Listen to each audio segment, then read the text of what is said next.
75 साल से पहली बार कांग्रेस सीट छोड़ रही है। फिर भी वो रुके नहीं, डटे नहीं, ठीक है ना, और डटे रहे और रुके नहीं। तो इसका मतलब है कि हमें उन महापुरुषों से कोई प्रेरणा लेनी चाहिए। इस देश के अंदर हमारी जिस वर्ग और तबके की हम बात करें तो सिर्फ एससी और एसटी ही नहीं, एससी और एसटी के साथ साथ ओबीसी हमसे भी ज्यादा प्रताड़ित है, लेकिन उनको एहसास नहीं। हम लोगों में थोड़ा सा हमारे महापुरुषों की वजह से या अपने महापुरुषों को पढ़ने की वजह से थोड़ा स्वाभिमान पैदा हो गया, थोड़ा मान सम्मान पैदा हो गया।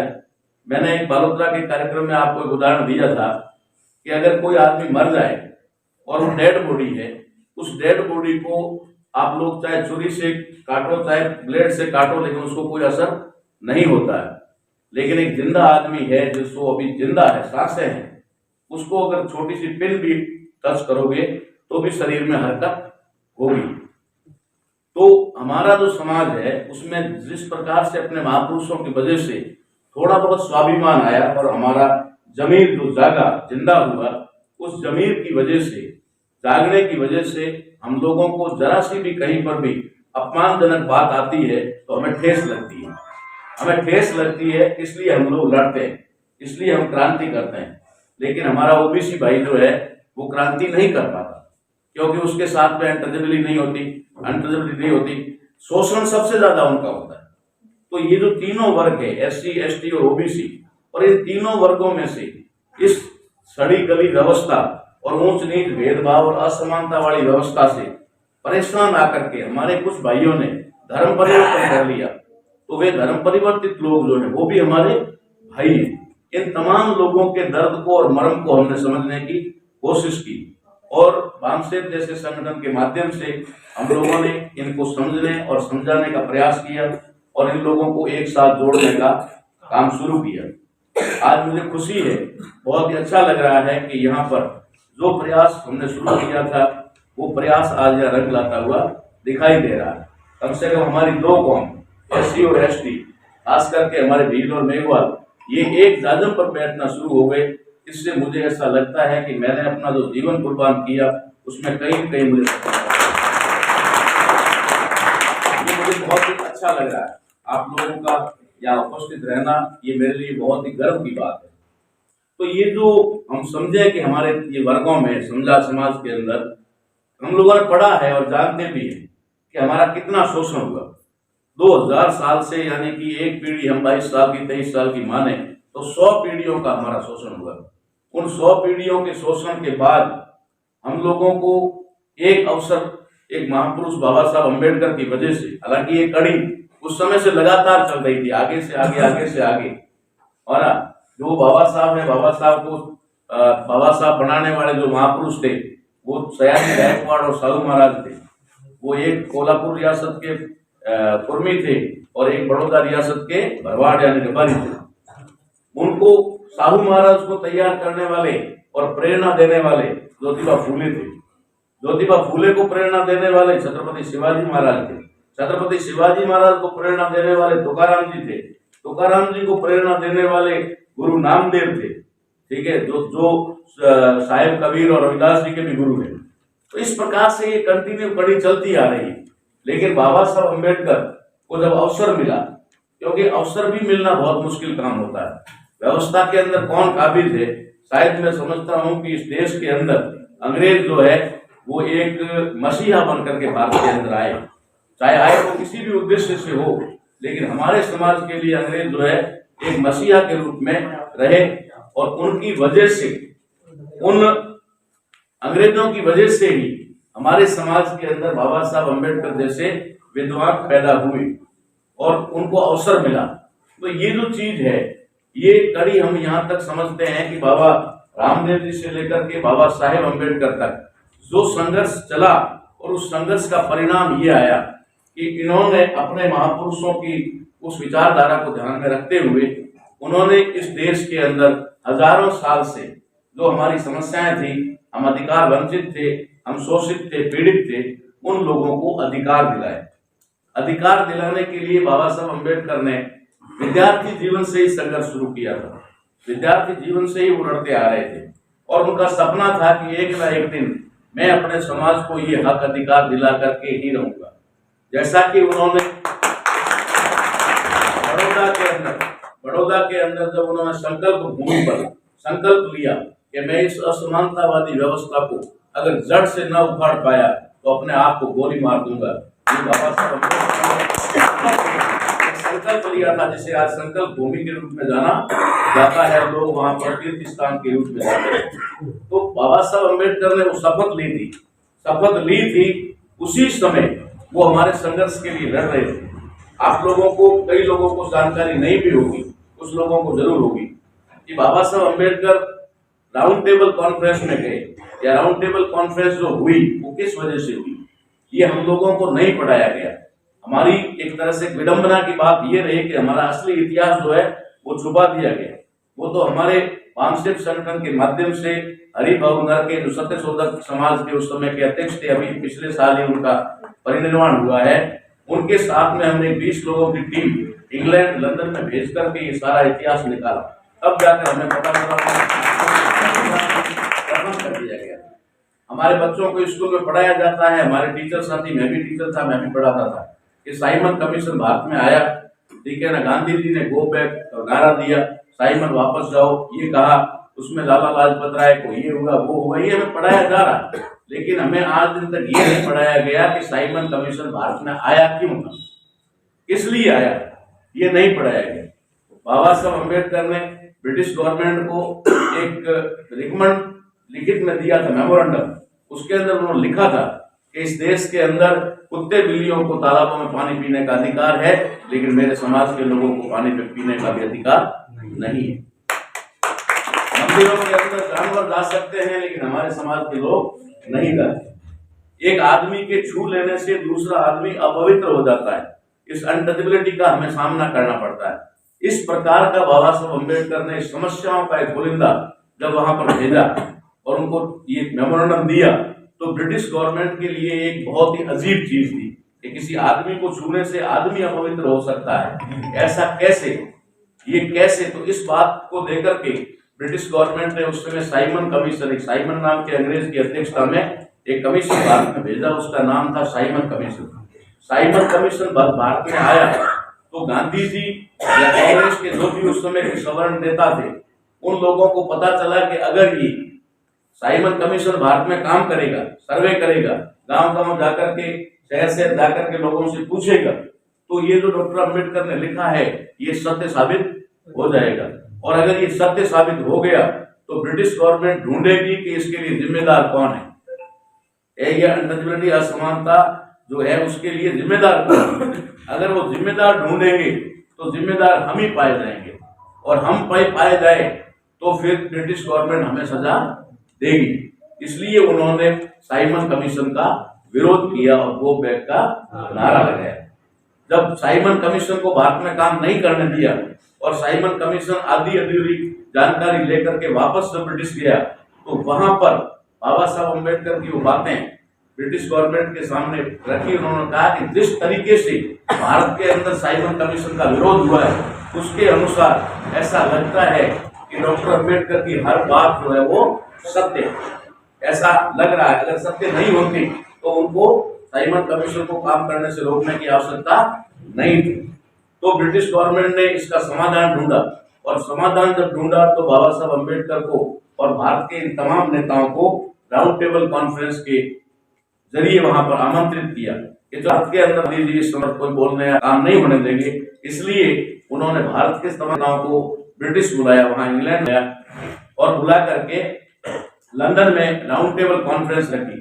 पहली राउंड टेबल कॉन्फ्रेंस जो हुई तो उसके अंदर बाबा साहब अम्बेडकर गए, सयाजी महाराज गए, बहुत सारे भारत के लीडर गए, लेकिन गांधी जी नहीं गए। जो विरोध कर रहे थे वो गांधी जी नहीं गए।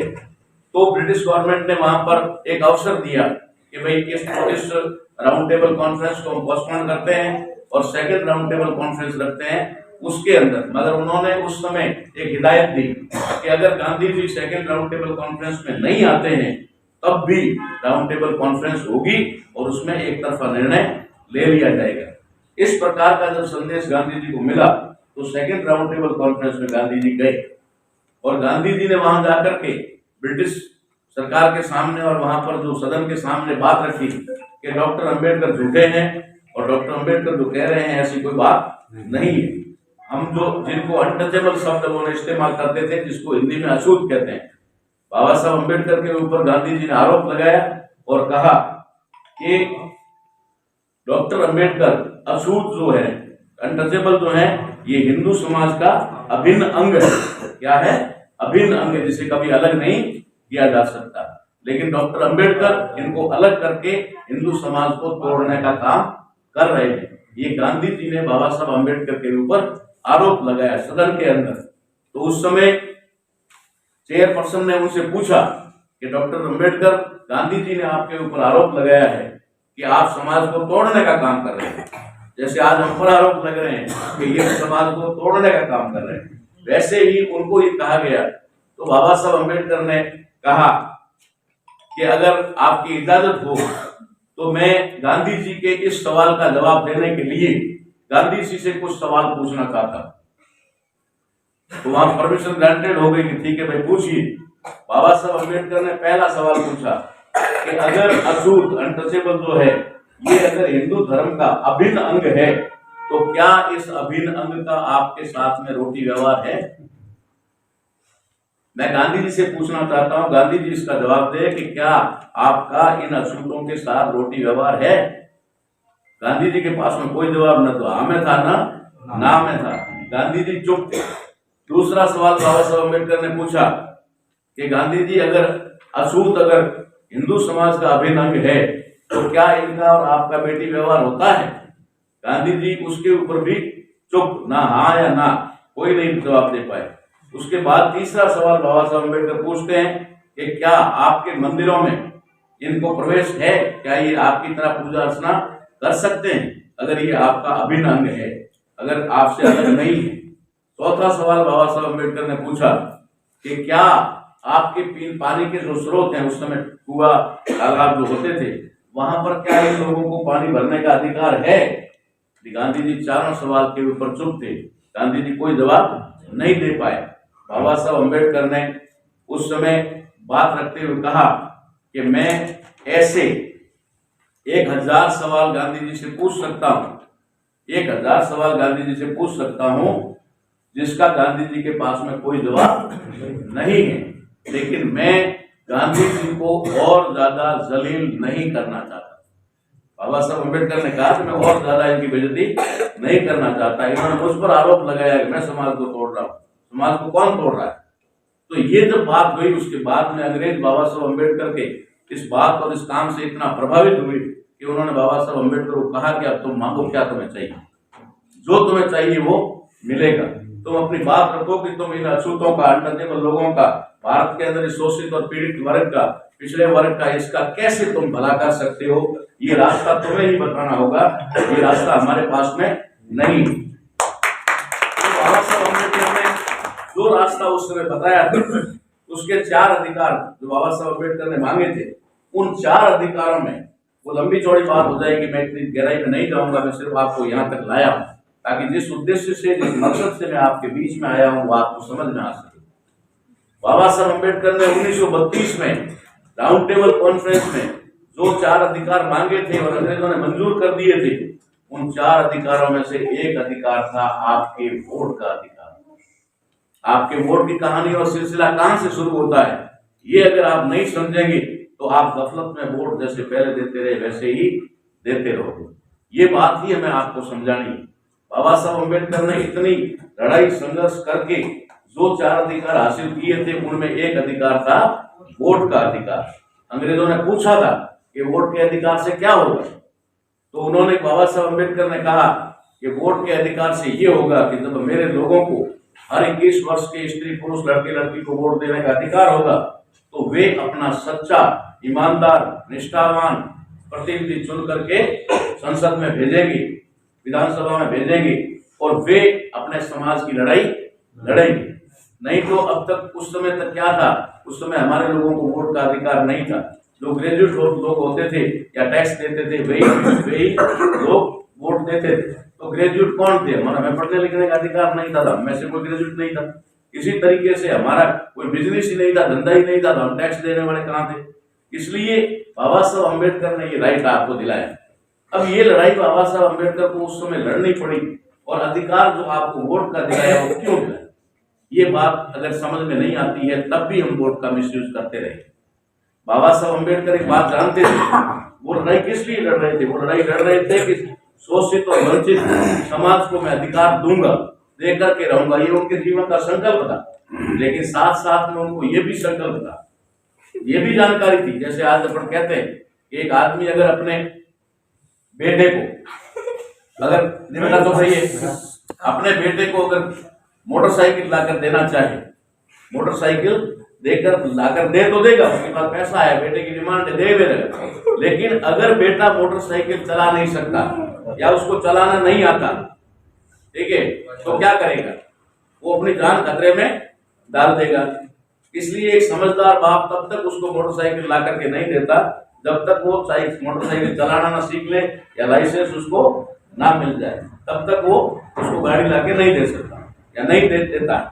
बाबा साहब अम्बेडकर हमें अधिकार दिलाना चाहते थे, लेकिन बाबा साहब ये भी जानते थे कि ये जो अधिकार मैं इनको दिलाऊंगा, या अधिकार जो इनको मिल जाएंगे, ये जानकारी के अभाव में उन अधिकारों को समझ नहीं पाएंगे। और ये जो दुश्मन है जिन्होंने 2000 साल तक इस वर्ग को, समाज को अधिकार नहीं दिए, वे लोग इनके अधिकारों को फिर से खत्म कर देंगे। बाबा साहब अम्बेडकर जानते थे, इसलिए उन्होंने आपके उन अधिकारों की रक्षा के लिए, आपके उन अधिकारों पर कोई हमला डाका ना करे, उस अधिकारों का कोई हनन ना करे, इसके लिए बाबा साहब अम्बेडकर ने सुरक्षा कवच के तौर पर आपको वोट का अधिकार दिया। ये हमारे समाज को दिया, ताकि अगर कोई भी आपके जो अधिकार है उन अधिकारों पर कोई हमला करे, अधिकारों के ऊपर कोई डाका डाले, तो आप उनको उखाड़ करके वोट के जरिए फेंक सकते हो, किसी ताकत के जरिए नहीं। ये बाबा साहब अम्बेडकर ने हमें दिया था। लेकिन इन 75 सालों में हमारे साथ में क्या हुआ, इन 75 सालों में हमारे लोग बहुत पहले, जो आज हमारे बीच में नहीं है, शुरुआती दौर में वो जानकारी के अभाव में देते रहे, वोट है देना है दे दो, कोई बात नहीं, आज फलान जी आ गए, फलान जी आ गए, इन्होंने कह दिया, किसको देना आप बताओ, किसको देना, दे देते थे, पता नहीं था क्योंकि वोट की कीमत पता नहीं। उसके बाद में अपने इस मताधिकार को, वोट के अधिकार को उन्होंने मतदान में कन्वर्ट कर दिया। आज आप कहीं पर भी देखेंगे तो आपके वोट के लिए मतदान शब्द इस्तेमाल होता है। मतदान केंद्र, मतदान करो, ये करो, वो करो। मतदान, दान का मतलब है आपका वोट जो है वो दान करने की वस्तु है, दान करने की वस्तु है, आप उसको दान कर दो। जो दान करने की वस्तु होती है वो घर में नहीं रखी जाती, ठीक है। तो इसका मतलब है कि हमारा वोट भी हमें देना ही है। तो देने के लिए हम लोगों को कह दिया कि अब तुम मतदान करो। कुछ समय तक हमारे लोग मतदान करते रहे। उसके बाद में कुछ पढ़े लिखे लोग आए, समझदार हुए, उन्होंने कहा कि यार इतना आसान तो नहीं है कि आप किसी को वोट दे रहे हो। उन्होंने वोट की कुछ कीमत को, अहमियत को समझा और समाज को भी समझाना शुरू किया। तो हमारे दुश्मनों ने हमारा वोट अफीम के बदले, डोडा के बदले, दारू के बदले और पैसे के बदले खरीदना शुरू कर दिया, जो आज हमारे बीच में आज भी ये हो रहा है। इसकी कहानी उस समय थी जब संविधान सभा के बाहर आकर के बाबा साहब अम्बेडकर और राजगोपालाचार्य आपस में मिले। तो राजगोपालाचार्य ने बाबा साहब अम्बेडकर से कहा था कि तुमने अपने लोगों को वोट का अधिकार तो दे दिया, लेकिन ये वोट के अधिकार को समझते नहीं है, और हम इनका वोट खरीद लेंगे, हम इनका वोट जो है खरीद लेंगे। बाबा साहब अम्बेडकर ने भी मुस्कुराहट में उनको जवाब दिया था और कहा था, ठीक है, मेरा समाज आज तो वोट की कीमत नहीं जानता, इसलिए तुम वोट खरीद लोगे, लेकिन जिस दिन मेरा समाज वोट की कीमत समझ लेगा, वोट की अहमियत समझ लेगा, उस दिन इस देश में तुमसे बड़ा भिखारी कोई नहीं।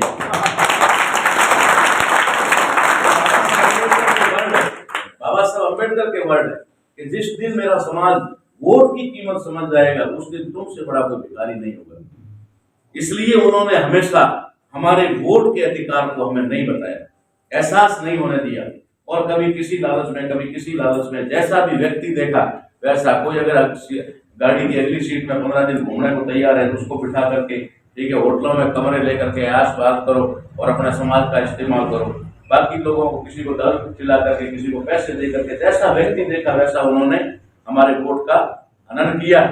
इसलिए अभी हमारे संगठन के माध्यम से, आप तमाम लोगों के माध्यम से पूरे देश भर की दिसंबर के अंदर जो हमारी वहाँ पर मीटिंग हुई नागपुर में, वहाँ पर ये फैसला किया गया कि हमें मताधिकार के बारे में लोगों को जागरूक करना चाहिए, एक अभियान चला करके। तो पिछले 3 महीने से हम लोग जागरूकता अभियान चला रहे हैं। अब जागरूकता अभियान में हमें जो सच्चाई है वो लोगों को बताना जरूरी है। अगर हम सच्चाई हम ही छुपा देते हैं तो फिर न तो आपका समय देने का न हमारा समय देने का कोई मतलब नहीं होता। इसलिए हमने उस सच्चाई को लोगों के सामने लाने का प्रयास किया है, और वो प्रयास ये है कि आपके साथ में 75 साल से धोखा हो रहा है। 75 साल से धोखा हो रहा है, हम लोग समझ नहीं पा रहे। हमारे में सबसे बड़ी कमी अगर ये है, क्या कोई है तो वो ये है कि हम लोग दोस्त और दुश्मन को नहीं पहचान पा रहे। हमारा दोस्त कौन है, हमारा दुश्मन कौन है, ये नहीं पहचान पा रहे। हमारा जो दुश्मन है वो दोस्त से भी ज्यादा नजदीक आकर के प्यारी और मीठी मीठी बातें करके हम लोगों के अंदर घुस जाता है और फिर वो अपना दुश्मनी करता है।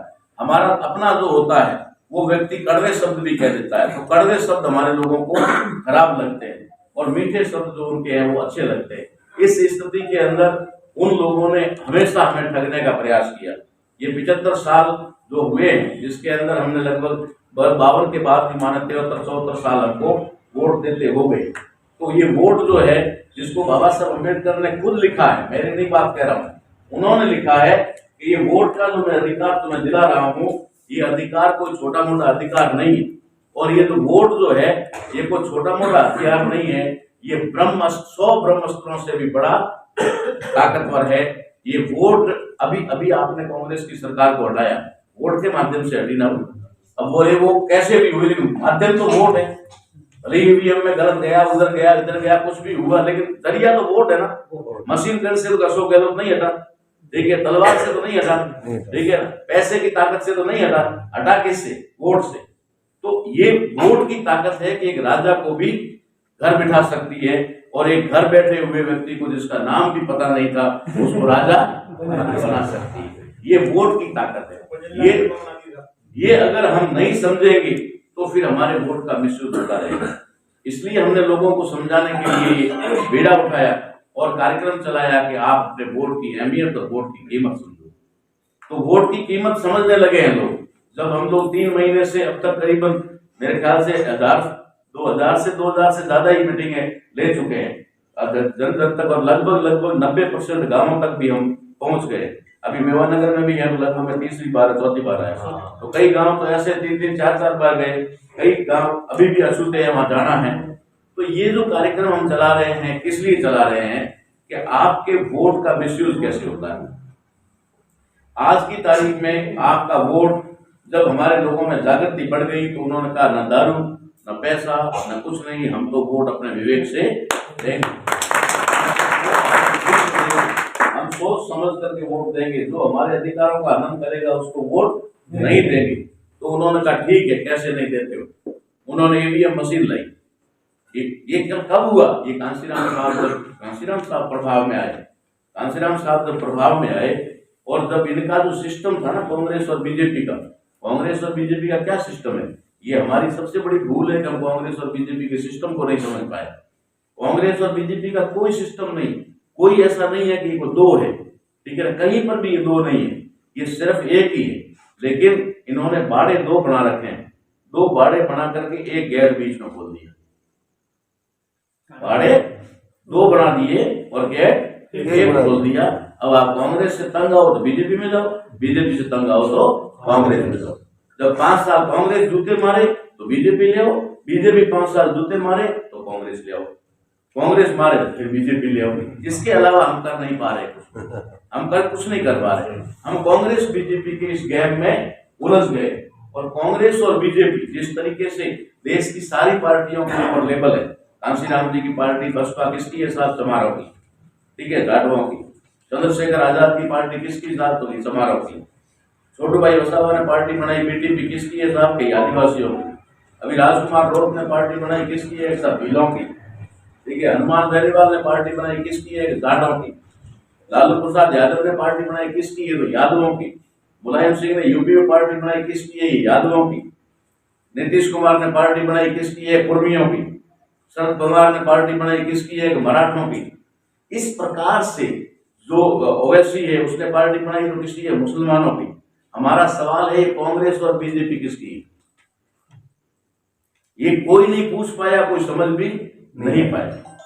कांग्रेस, बीजेपी और कम्युनिस्ट ये तीनों ही पार्टियां ब्राह्मणों की पार्टियां, लेकिन कभी नहीं कहते कि ब्राह्मणों की पार्टी। अगर वो कह दे कि ब्राह्मणों की पार्टियां हैं तो आप लोग वहां से निकल जाओगे तो शून्य हो जाएगी। इसलिए वो क्या कहते हैं? आपकी पार्टी, आपकी पार्टी। मैं इस बाड़मेर जिले के 56 कौम के लोगों से पूछता हूं कि भाई आपका कौन सा पुरखा था जिसने कांग्रेस का निर्माण किया या उसका संस्थापक सदस्य रहा?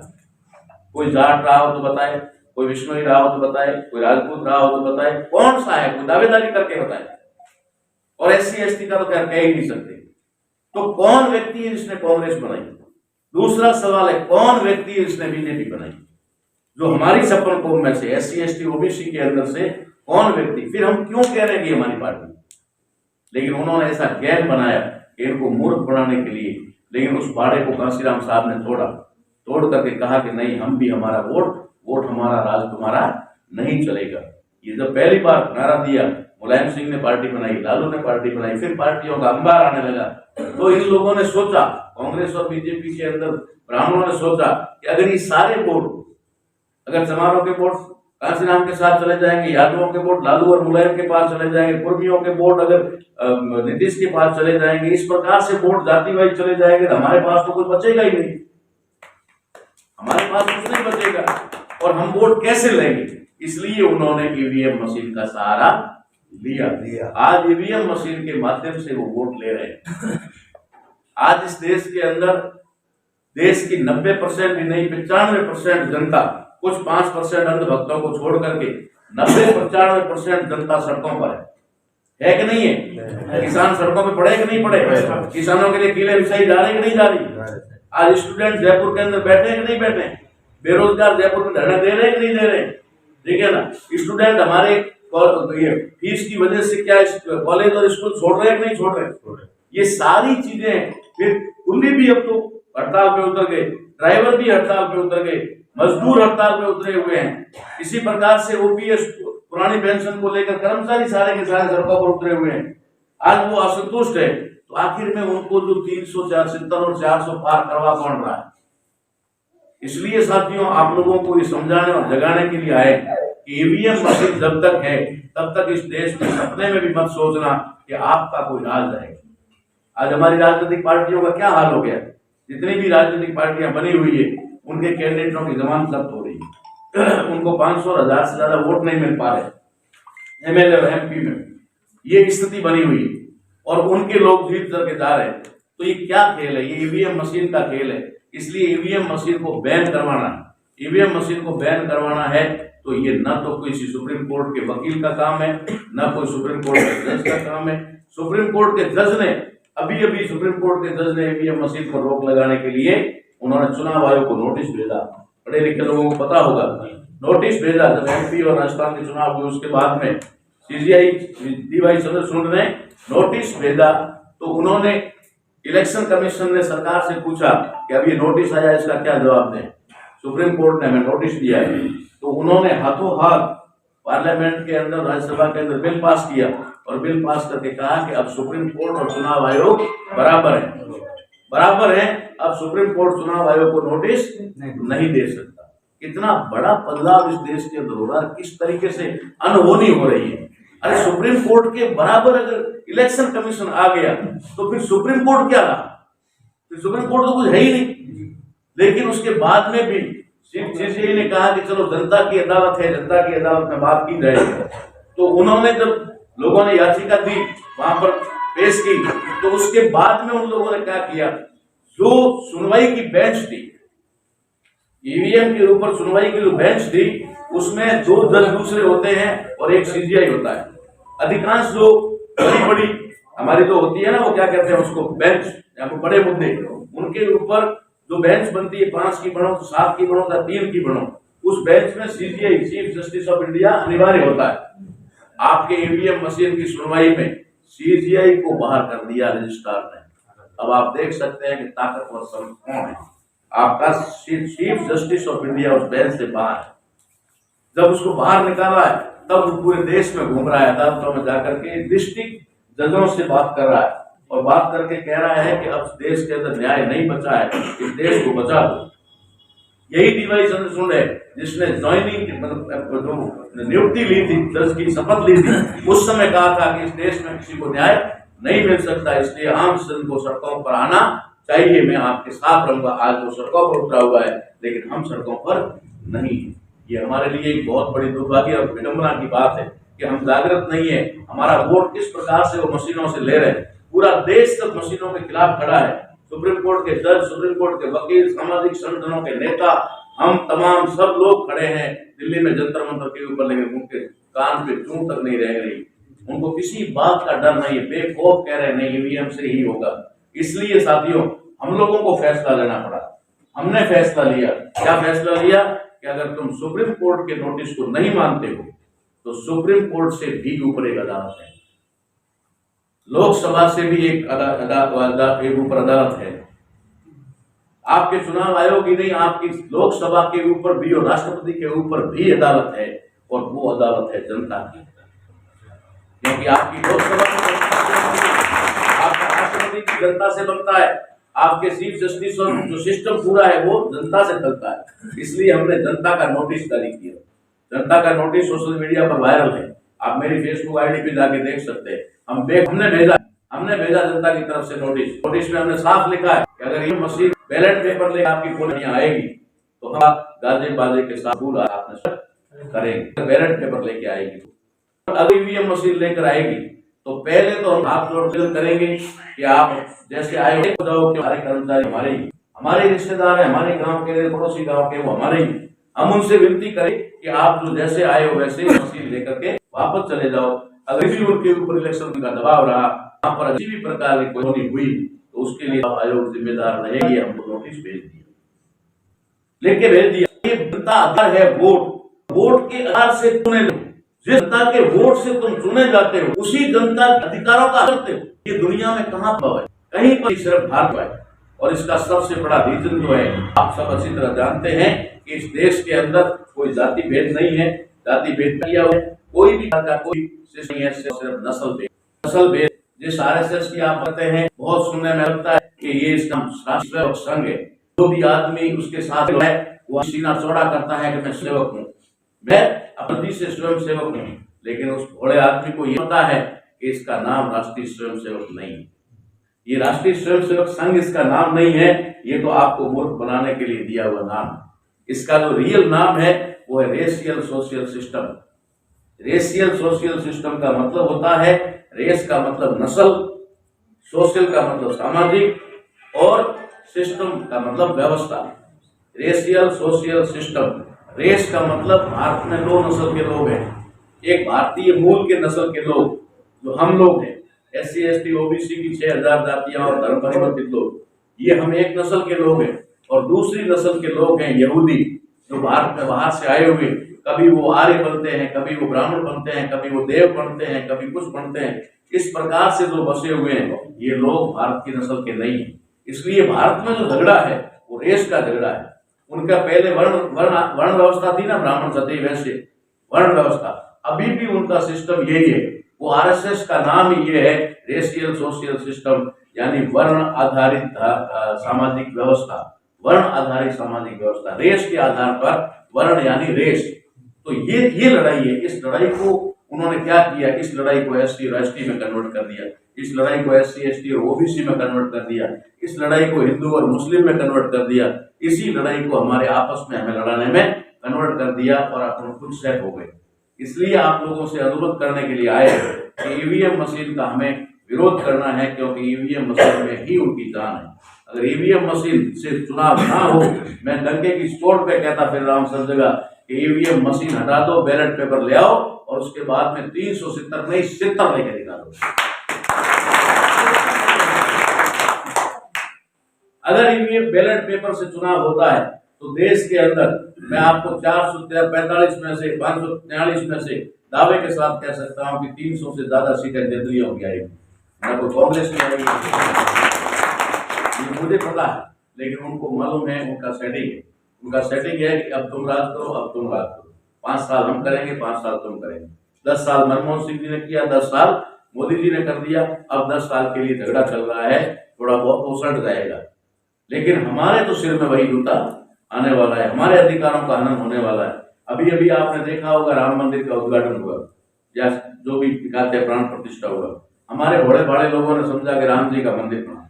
अरे राम जी का मंदिर कहाँ बना है? राम जी के मंदिर की किसको आवश्यकता है? हमारे घर में भी झोंपा होता है, झोंपे के अंदर हम एक लकड़ी का फंटा रख करके डोरी से बांध करके भी राम जी की पूजा कर लेते हैं, क्योंकि हमारे घर में महल नहीं होता। तो महल नहीं होता, जैसा जिसका घर होता है वैसा वो पूजा का। अभी लोग मकान बनाने लगे तो वो अपने घर में छोटा सा मंदिर बनाने लगे। तो घर में मंदिर है, गांव में मंदिर है, फिर अयोध्या वाले मंदिर से हमें क्या लगाना? लेकिन साथियों ये बात वो नहीं, जिस मंदिर के अंदर राम को स्थापित किया गया है वो हमारा राम नहीं है, वो हमारा राम नहीं है। ये बात आपको स्पष्ट शब्दों में समझनी चाहिए। रैदास जी को मानते हो? गुरु रविदास जी को मानते हो ना, या नहीं मानते? खाली नाम ही लेते हो। रविदास जी ने कहा रैदास हमारो राम जी दशरथ सुत नाई, रैदास हमारो राम जी दशरथ सुत नाई, राम हमारो रमी रियो रोम रोम के माई। इसी प्रकार साहिब कबीर को मानते हो? तो अगर साहिब कबीर को मानते हो, साहिब कबीर ने क्या कहा कि एक राम दशरथ घर डोले, दूसरा राम घट घट में बोले, तीसरा राम सकल प्रसारा, और चौथा राम को या मेरा राम जगत से न्यारा। तो वो कह रहे हैं हमारा राम तो जगत से न्यारा है। तुम ये कहां से लेकर आ गए दशरथ का बेटा, का बेटा?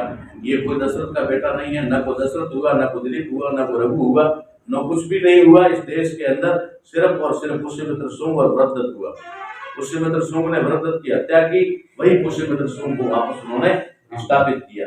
22 जनवरी को इसलिए स्थापित किया क्योंकि 22 जनवरी को इस देश के संविधान के प्रियम्बल को लागू किया गया था। 22 जनवरी 1947 को भारत देश का जो संविधान बना है, संविधान की जो प्रस्तावना है, उद्देशिका जिसको हम कहते हैं, प्रियम्बल जिसको कहते हैं, वो तैयार होकर के उसको मंजूरी मिली थी। उसी दिन इन्होंने यहाँ पर नींव रखी। किसकी नींव रखी है? ये नींव आपको राम राम बताया जा रहा है, राम राम नहीं बताया जा रहा। मनुस्मृति का उसी दिन जो है लागू हुई है मनुस्मृति।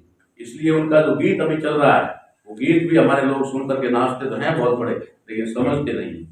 उन्होंने कहा कि सत्य सनातन की धारा अब चलेगी शासन पर, राम भक्त ही राज करेंगे दिल्ली के सिंहासन पर। ये बात को समझने की कोशिश करो। वो कौन सी सत्य सनातन की धारा लागू करना चाहते हैं? जब भारत के संविधान की धाराएं हट करके सत्य सनातन की धाराएं आ जाएगी तो सीधा सा है मनुस्मृतियां आएगी। उन्होंने 22 तारीख को मनुस्मृतियां लागू कर दी है। मैं तो ये भी कह रहा हूं अभी घोषणा नहीं हुई है, लेकिन अगर घोषणा हो भी सकती है कि चुनाव भी डाला जा सकता है, क्योंकि अभी सोशल मीडिया पे ये भी वायरल हो रहा है कि 2029 में एक बार में चुनाव करवाए जाएंगे, सारी विधानसभाओं के, सरपंचों के, सबके एक साथ करवाए जाएंगे। ये मामला उठ चुका है, तो शायद वो देखेंगे कि ईवीएम का मामला गर्मा गया है और ऐसे मामले में अगर हम चुनाव ईवीएम से नहीं करवाते हैं तो हमारी हार तय है। इसलिए वो चुनाव को टाल भी सकते हैं, ये भी हो सकता है। लेकिन अगर ये चुनाव हुआ और ईवीएम से हुआ तो निश्चित तौर पे आगे कभी चुनाव नहीं होगा, ये आखिरी चुनाव होगा। इस बात को हमको समझना पड़ेगा। अभी तो बहुत सारे परिवर्तन होते हुए दिखाई दे रहे हैं। फिर दूसरी बात आती है कि कांग्रेस और बीजेपी का जो सिस्टम है, 2 बाड़े और 1 गैर का, इसे हमें समझना होगा। इससे हमें बाहर आना पड़ेगा। बाहर आना पड़ेगा तो अगर लोकसभा का चुनाव आ रहा है, इस लोकसभा के चुनाव में हम किसे चुनेंगे? और बीजेपी को हमने समझ लिया कि नहीं। और राजनीतिक पार्टियों की दशा ये है कि अगर बीजेपी को वोट दो तो बीएसपी नाराज, बीएसपी को वोट दो तो बीएपी नाराज, बीएपी को वोट दो तो बहुजन मुक्ति पार्टी वो नाराज। ये सिस्टम अभी हमारा चल रहा है और कोई भी पार्टी ऐसी नहीं है जो वजूद में हो। हमारा बीएसपी का भी वजूद धीरे धीरे ब्राह्मणों ने अंदर घुस करके खत्म कर दिया। ऐसी स्थिति में हमने जो नारा दिया है वो नारा ये है कि हाथ और फूल हमारी भूल हो गई, कोई बात नहीं, भूल से हो जाता दुनिया में हो जाता, कोई गलत नहीं है। कोई हमारा साथी आज भी कांग्रेस में होगा, कोई बीजेपी में होगा, लेकिन आज और इस समय से भी अगर आप समझ जाएं तो ठीक रहेगा कि हाथ और फूल हमारी भूल। ठीक है। और अब इससे आगे क्या होगा? इससे आगे होगा अब की बार निर्दलीय सरकार।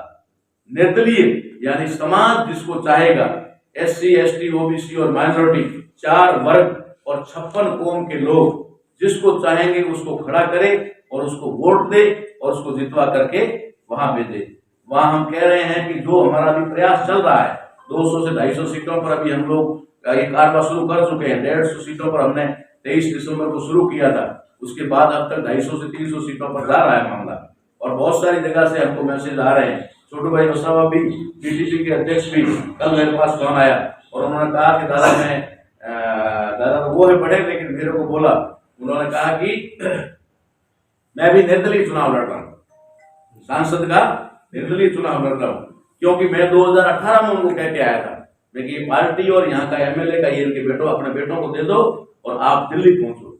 लेकिन उस समय शायद मेरी बात समझ में नहीं आई, अब उनके समझ में आई है, तो उन्होंने कहा कि मैं निर्दलीय चुनाव लड़ रहा हूँ। एक पार्टी का मालिक कह रहा है मैं निर्दलीय चुनाव लड़ूंगा, तो ये हमें समझना चाहिए, क्योंकि अगर एक पार्टी के बैनर पर हम चुनाव लड़ते हैं तो दूसरी पार्टी वाले नाराज होते हैं कि हमने क्या बिगाड़ा, हमारा बड़ा टिकट ले लेते, हम देने को तैयार थे।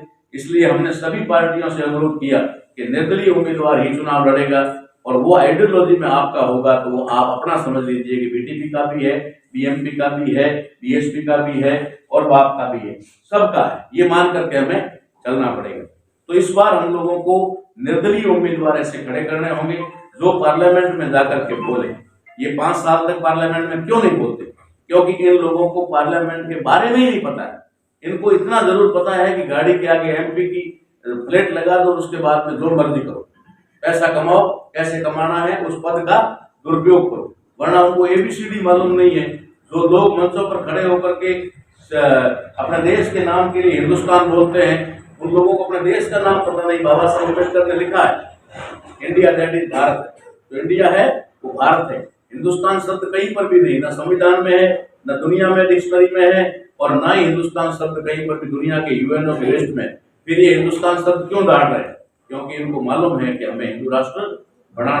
तो ये लोगों को इसका ही पता नहीं है, संविधान के आर्टिकल 1 का नहीं है, आर्टिकल अंतिम 395 का भी उनको पता नहीं है, जिसके अंदर लिखा हुआ है कि स्वतंत्रता अधिनियम 1947 को पूरी तरह से निरसन किया जाता है। जबरदस्ती 15 अगस्त क्यों मनवा रहे हैं स्कूलों के अंदर? जबरदस्ती मनवा रहे हैं, जबकि संविधान के अनुच्छेद 395 में साफ लिखा हुआ है कि स्वतंत्रता अधिनियम 1947 को सिरे से खारिज किया जाता है, अर्थात कोई स्वतंत्रता दिवस भारत में नहीं है। रियल स्वतंत्रता दिवस उन्होंने बताया उनका अधिनियम 1949 यानी भारतीय संविधान जब लागू होता है 26 नवंबर को वो हमारा असली स्वतंत्रता दिवस है। लेकिन उस दिन को ये दबाने के लिए 65 साल तक संविधान दिवस नहीं मनाते हैं। हमने 2010 में, जैसा इन्होंने कहा, मुझे फक्र है कि ये मेरे बारे में जानकारी रखते हैं, मुझे गर्व है, तो हमने 2010 में एक नारा दिया था भारतीय संविधान बचाओ और लागू करो। 2016 के अंदर हम लोगों ने दिल्ली में रामलीला मैदान पे बहुत बड़ा विशाल कार्यक्रम लाखों लोगों का किया। 2015 में 26 जनवरी को मैंने हरियाणा के पानीपत से घोषणा की थी कि भारत में संविधान दिवस मनाया जाएगा, और नरेंद्र मोदी की सरकार को पहली बार मनाना पड़ा। संविधान दिवस मनवाने के लिए भी अगर हम कहें तो फख्र के साथ सीना चौड़ा करके कह सकते हैं कि ये हमारी देन है, हमारी वजह से हुआ है। इस देश के अंदर ईवीएम का मुद्दा जो आज उठाया जा रहा है, सुप्रीम कोर्ट के जज और वकील उठा रहे हैं, 2008 में ये मुद्दा समाज के सामने लाने वाला पहला व्यक्ति अगर कोई है तो वलसाड़ से आदिवासी रावजी भाई और ताराराम मैना है। आज से आपके सामने पूरे देश के अंदर जाति जनगणना का मुद्दा उठा हुआ है। जाति जनगणना का मुद्दा ये रॉन्ग मुद्दा है, जाति जनगणना का मुद्दा नहीं है। 2010 के फरवरी में मेरा उठाया हुआ मुद्दा आजमगढ़ के, यूपी के आजमगढ़ से, कि ओबीसी की अलग से जनगणना होनी चाहिए। जैसे एससी और एसटी का परसेंटेज है, वैसे ओबीसी का परसेंटेज भी आना चाहिए, और उसको उसकी संख्या के परसेंटेज के हिसाब से उनको हिस्सा मिलना चाहिए। जैसे आज हमको मिलता है, राजस्थान में 12% एसटी को मिलता है, देश के अंदर सेंट्रल लेवल पे 7.5% मिलता है। इसी प्रकार से 15% इधर मिलता है, 15% एससी को सेंट्रल में मिलता है। इसी प्रकार ओबीसी 52 है तो 52, 70 है तो 70, 60 है तो 60 उनका हिस्सा उनको मिलना चाहिए। उस मुद्दे को डाइवर्ट करने के लिए इन्होंने जाति जनगणना का मुद्दा घुसेड़ दिया। तो ये मुद्दा भी ओबीसी की जनगणना का भी ये हमारा है। अभी ये मतदाता जागृति अभियान चल रहा है। भारत के अंदर 75 सालों में अगर पहली बार कोई शुरू करने वाले हैं तो हम हैं, और कोई नहीं। हम जो कुछ भी काम करते हैं ठोस काम करते हैं। इसलिए आप लोगों से अनुरोध है कि अभी जो हालात बदले हुए हैं उस हालातों का, और आखिरी जैसा कि अपन एक बात अपने संत लोग करते हैं ना, कहे संत सदराम हाथ में हीरा आया, ठीक है ना, तो ये सुना होगा सब लोगों ने, घाल गोपन में वाया, ठीक है, ऐसा कहते हैं ना, वावत वावत रियो एक आया हीरो ना पार कूदे रोयो मानो बे। तो वही बात है, 75 सालों से हमने जो वोट दिया है वो वोट तो हमारा गोपन में चला गया, वो वापस आने वाला नहीं है। लेकिन ये लोकसभा का चुनाव है, इसका वोट आपके हाथ में है, आप चाहें तो इसे समझ सकते हैं, इसको बचा सकते हैं, और इसके माध्यम से ऐसे लोगों को पार्लियामेंट में भेज सकते हैं जो आपकी आवाज को बुलंद करे, वहां पर जो लड़े। अरे कम से कम भला ना कर सके तो बुरे को रोकने का काम तो करे, बुरे को लोगों के सामने उजागर तो करे, चिल्ला करके ये बात तो करे। अरे बहुमत से कुछ भी नहीं होता, बीजेपी के बहुमत है, कांग्रेस दूसरे नंबर की विपक्ष की पार्टी है, लेकिन एक शेर हमारा दाढ़ आया वहां राजकुमार रोत, वरना कोई नहीं बोला, क्योंकि वो वेल क्वालिफाइड है और वो हमारे मिशन का हिस्सा है, वो संघर्षशील व्यक्ति है और वो जानकार है, ठीक है, इसलिए वो वहां पर विधानसभा में बोलता है। जब एक बोलता है विधानसभा हिल जाती है, अगर 10-12 बोलने वाले हो तो क्या कमाल हो जाएगा। इसलिए आप लोगों से अनुरोध है कि जिस प्रकार से अभी माहौल बना हुआ है, अभी आपको एक घर में बात बता देता हूँ, अंदरूनी बात, ये बात बाहर नहीं जानी चाहिए, जाएगी तो कोई फर्क नहीं पड़ेगा, जो सच्चाई है वो है। 3 महीने से हम अभियान चला रहे हैं, 3 महीने से। इस अभियान का परिणाम आपको बताता हूँ, अब तक का रिजल्ट बताता हूँ, आगे रिजल्ट देखा जाएगा। हमने कभी हार और जीत का मामला नहीं किया कि हम खड़े होंगे नहीं होंगे, खड़े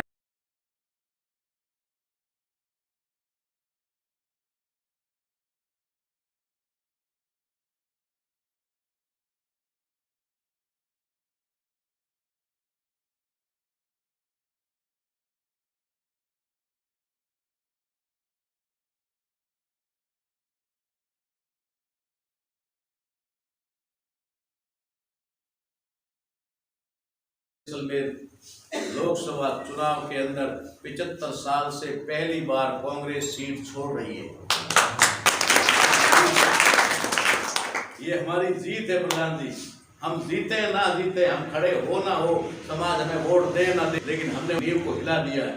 आज कांग्रेस आरएलपी को समर्थन देने के लिए सोच ही नहीं रही है, अंतिम निर्णय आ चुकी है, अंतिम निर्णय पर आ चुकी है। कांग्रेस चुनाव नहीं लड़ रही बाड़मेर से, ये परिवर्तन हमारी वजह से आया है, और अगर लड़ेगी तो कितनी बुरी तरह से हारेगी ये भी उनको पता है। ये कोई कम परिवर्तन नहीं है मालिक, हमने कोशिश आज दिन तक ऐसा हो, लेकिन इस दागे की वजह से इतना हो गया है, उनको मालूम है कि यहाँ फजीयत होगी, इससे अच्छा है इनको दे दो, ठीक है, इसलिए वो आरएलपी को दे, ठीक है। तो ये चीज को आप थोड़ा सा विश्वास के साथ में